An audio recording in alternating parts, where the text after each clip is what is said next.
15, Popper's Performing Penguins. At that moment, they were interrupted by the manager, who came in with a groan. "What's the matter?" asked Mr. Greenbaum. "The marvelous Marcos, who closed the program, haven't turned up, and the audience are demanding their money back." "What are you going to do?"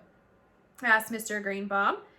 "Give it to them, I suppose, and here it is Saturday night, the biggest night of the week. I hate to think of losing all that money." "I have an idea," said Mrs. Popper. "Maybe you won't have to lose it as long as it's the end of the program. Why don't we just have the penguins rehearse in there on a real stage? We'd have more room, and I think the audience would enjoy it." "All right," said the manager. "Let's try it." So the penguins had their first rehearsal on a real stage. The manager stepped out on the stage. "Ladies and gentlemen," he said, raising his hand, "with your kind indulgence, we are going to try a little novelty number tonight. Owing to unforeseen circumstances, the marvelous Marcos are unable to appear. We are going to let you see a rehearsal of the Popper Performing Penguins instead. I thank you." In a dignified way, the Poppers and the Penguins walked out on the stage, and Mrs. Popper sat down at a piano. "Aren't you guys going to take off your gloves to play?" asked the manager. "Oh, no," said Mrs. Popper. "I'm so used to playing with them that I'll keep them on, if you don't mind." Then she started Schubert's Military March. The penguins began to drill very nicely, wheeling and changing their formations with great precision, until Mrs. Popper stopped playing in the middle of the piece. The audience clapped vigorously. "There's more to it," explained Mrs. Popper, half to the manager and half to the audience, where they form in a hollow square and march in that formation. "It's so late, we'll skip that tonight and jump to the second part." "You're sure you don't want to take your gloves off, madame?" asked the manager. Mrs. Popper smilingly shook her head and began the Merry Widow Waltz. 10 of the penguins now formed in a semicircle as Nelson and Columbus in their midst put on a wild sparring contest. Their round black heads leaned far back so that they could watch each other with both round white eyes. "Gork," said Nelson, punching Columbus in the stomach with his right flipper, and then trying to push him over with his left flipper. "Gah," said Columbus, going into a clinch and hanging his head over Nelson's shoulder as he tried to punch him in the back. "Hey, no fair," said the manager. Columbus and Nelson broke loose as the other 10 penguins looking on applauded with their flippers. Columbus now sparred politely with Nelson until Nelson hit him in the eye, whereupon Columbus retreated with a loud "ork." The other penguins began to clap, and the audience joined them. As Mrs. Popper finished the waltz, both Nelson and Columbus stopped fighting, put down their flippers, and stood still, facing each other. "Which bird won? Who's ahead?" shouted the audience. "Gook," said all the 10 penguins in the semicircle. This must have meant "look," for Nelson turned to look at them, and Columbus immediately punched him in the stomach with one flipper and knocked him down with the other. Nelson lay there with his eyes closed. Columbus then counted 10 over the prostrate Nelson, and again the 10 other penguins applauded. "That's part of the act," explained Janie.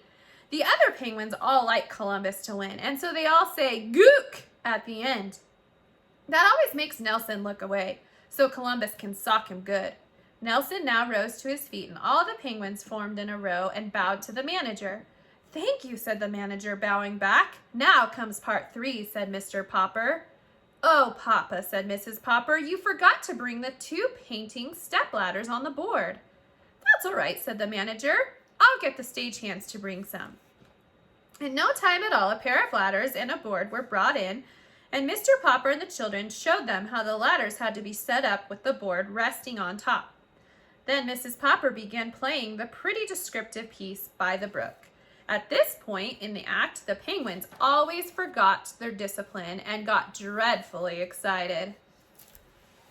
They would all begin shoving at once to see which could be the first to climb the ladders. However, the children had always told Mr. Popper that the act was all the funnier for all this pushing and scrambling, and Mr. Popper supposed it was. So now, with a great deal of squawking, the penguins fought and climbed the ladders and ran across the board in complete confusion, often knocking each other entirely off to the floor below, and then hurrying to toboggan down the other ladder and knock off any penguins who were trying to climb up there. This part of the act was very wild and noisy. In spite of Mrs. Popper's delicate music, the manager and the audience were all holding their sides laughing. At last, Mrs. Popper got to the end of the music and took off her gloves.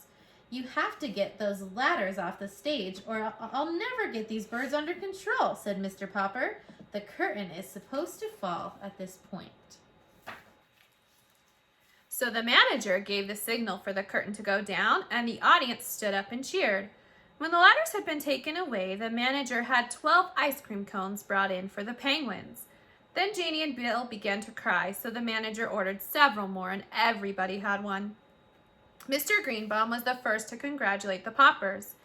"I don't mind telling you, Mr. Popper, that I think you've got something absolutely unique in those birds. Your act is a sensation, and the way you helped out my friend, the manager here, shows that you're real troopers.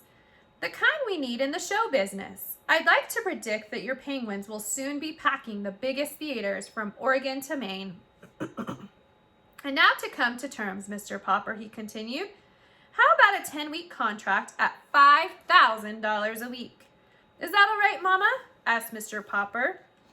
"Yes, that's very satisfactory," answered Mrs. Popper. "Well then," said Mr. Greenbaum, "just sign these papers and be ready to open next Thursday in Seattle." "And thanks again," said the manager. "Would you mind putting on your gloves again for just a minute, Mrs. Popper? I'd like you to start playing that military march again and let the penguins parade for a minute. I want to get my ushers in here to look at those birds. It would be a lesson to them."